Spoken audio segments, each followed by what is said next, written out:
दुपारी थोडा वेळ झोपले आणि झोपेतून उठून पाहिलं तर स्वरूप इथे आमच्या लग्नाचा व्हिडिओ बघत होता. कारण काय आहे ना, आज वायफायला रेंज नव्हतं, त्यामुळे त्याला करमत नव्हतं. नंतर मी त्याला आहे ना त्याच्या फ्रेंडच्या घरी सोडलं.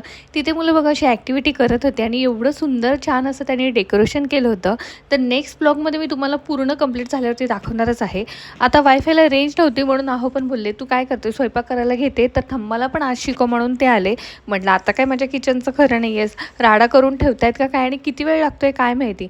आणि बघा पहिल्यांदाच करत होते तरी पण एवढं परफेक्ट केलं होतं ना. तर मी सुरुवातीला आहे ना त्यांना आहे ना पीठ आणि पाणी किती घ्यायचं हे दिलं होतं आणि म्हटलं जेवढं व्यवस्थित मळता येईल तेवढं मळा.